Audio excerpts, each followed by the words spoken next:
প্রিয় দিনী ভাই ও বোন, বৃহস্পতিবার রাত অথবা দিনে যে কোনো সময় আল্লাহ পাকের তিনটি নাম যদি পড়তে পারেন কপাল খুলে যাবে।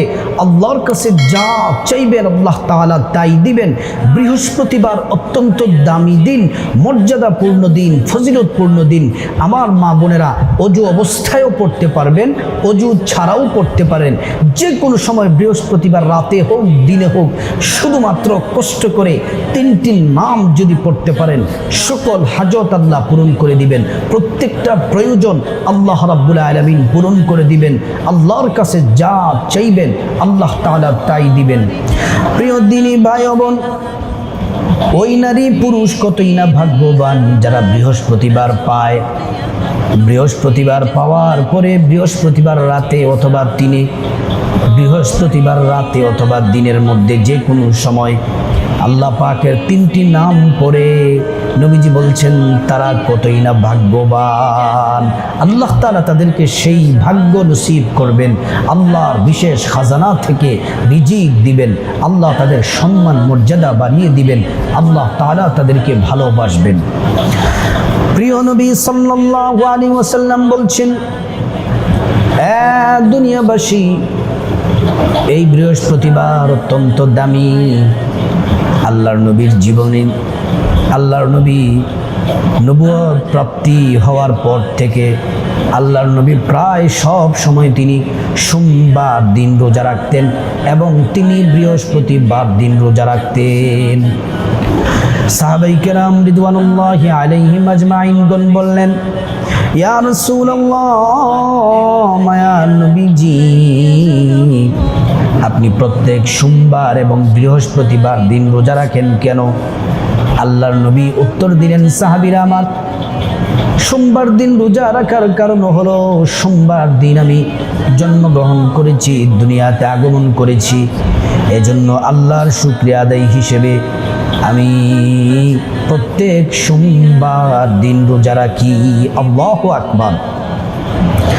আল্লাহর হাবিবকে আবার প্রশ্ন করা হলো, ইয়া নবী আল্লাহ, ইয়া রাসূলুল্লাহ, আপনি বৃহস্পতিবার দিন রোজা রাখেন কেন? কারণ কি, ফজিলত কি আমাদেরকে জানিয়ে দেন। আল্লাহর হাবিব সাল্লাল্লাহু আলাইহি ওয়াসাল্লাম বলছেন, সাহাবীরা, বৃহস্পতিবার দিন রোজা রাখার কারণ হলো দুনিয়াতে যত ফেরেশতা আছে আল্লাহর হুকুমে জমিনে ডিউটি পালন করে দায়িত্বরত আছে, প্রত্যেক সপ্তাহের আমলনামা নিয়ে বৃহস্পতিবার আল্লাহর কাছে যায়, আমলনামা জমা দেয়, আমলনামা পেশ করে। আমি নবী চাই বৃহস্পতিবার রোজা রাখা অবস্থায় আমার আমলনামা যেন আল্লাহর কাছে পেশ করা হয়। আল্লাহ যখন আমার আমলনামা জানতে চাইবেন, জিজ্ঞেস করবেন কি করে, তখন ফেরেশতারা যেন বলতে পারে আমি রোজা রেখেছি আল্লাহর সন্তুষ্টির জন্য। আল্লাহু আকবার, আল্লাহু আকবার। প্রিয় দিনদার ইমানদার মুসলিম ভাই ও বোন, আপনি যদি আল্লাহ পাকের এই তিনটি নাম যদি পড়তে পারেন, আল্লাহ পাকের এই নামের জিকির যদি বৃহস্পতিবার রাত অথবা দিনে, আমি নিয়মটি বলে দিব, যদি জিকির যদি করতে পারেন কপাল খুলে যাবে, যা চাইবেন আল্লাহ তাআলা তাই দিবেন। জিকির সম্পর্কে কোরআন আল কারীমে রব্বুল আলামিন বলছেন, আল্লাযীনা ইয়াযকুরুনাল্লাহা কিয়ামান ওয়া কুউদান ওয়া আলা জুনুবিহিম।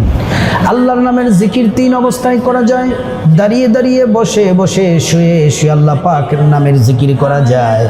শুধু তাই নয়, জিকিরকে আমরা কম কম করব নাকি বেশি বেশি পরিমাণে করব, সেটাও আল্লাহ রাব্বুল আলামিন কোরআন আল কারীমের মধ্যে জানিয়েছেন। ইয়া আইয়ুহাল্লাযীনা আমানু যকুরুল্লাহা যিকরান কাসীরা। হ্যাঁ ইমানদারেরা, তোমরা বেশি বেশি পরিমাণে আল্লাহ পাকের জিকির করো। আল্লাহ রাব্বুল আলামিনের জিকির বেশি বেশি পরিমাণে করতে হবে। জিকির করলে কি হবে, আল্লাহর নাম পড়লে কি হবে? আল্লাহ পাক বলছেন জিকির করলে কি হবে, ফাযকুরুনি আযকুরকুম ওয়াশকুরুনি ওয়ালা তাকফুরুন। আল্লাহ রাব্বুল আলামিন বলছেন যদি তোমরা আমি আল্লাহর জিকির করো আমি আল্লাহ তোমাদের জিকির করব। যদি তোমরা আমি আল্লাহকে স্মরণ করো আমি আল্লাহ তোমাদেরকে স্মরণ করব। আমরা আল্লাহ পাককে স্মরণ করি নামাজ পড়ে, কোরআন তেলাওয়াত করে, জিকির আজকার করে, ইবাদত বন্দেগী করে, দান সাদাকা করে আমরা আল্লাহ পাককে স্মরণ করি। আর আল্লাহ রাব্বুল আলামিন আমাদেরকে স্মরণ করেন, গুনাহ মাফ করেন, রিজিক দিয়ে, হায়াত দিয়ে, সম্মান মর্যাদা বাড়িয়ে আল্লাহ রাব্বুল আলামিন আমাদেরকে স্মরণ করেন। আল্লাহু আকবার। প্রিয় দিনদার ইমানদার মুসলিম ভাই ও বোন, জিকির আল্লাহর নাম কিভাবে পড়তে হবে, কেমন করে পড়তে হবে আল্লাহ সেটাও কোরআনের মধ্যে জানিয়েছেন, কোন পদ্ধতিতে আল্লাহর নামের জিকিরগুলা করব। ওয়াযকুর রাব্বাকা ফী নাফসিকা তাদাররুআন ওয়া খীফাতাও ওয়া দুনাল জাহরি মিনাল কওলি বিল গুদুবি ওয়াল আসাল ওয়া লা তাকুন মিনাল গাফিলিন। মুহাম্মদ সাল্লাল্লাহু আলাইহি ওয়াসাল্লাম আপনি বলে দেন, আমার বান্দারা যেন তারা যেন তাদের রবের যেন জিকির করে, ফি নাফসিকা তাদাররুআ ওয়া খীফা, বিনয়ের সাথে আমি আল্লাহর ভয় নিয়ে যেন আমি আল্লাহর জিকির করে। নিচু إن مهمتنا في الدنيا ندعو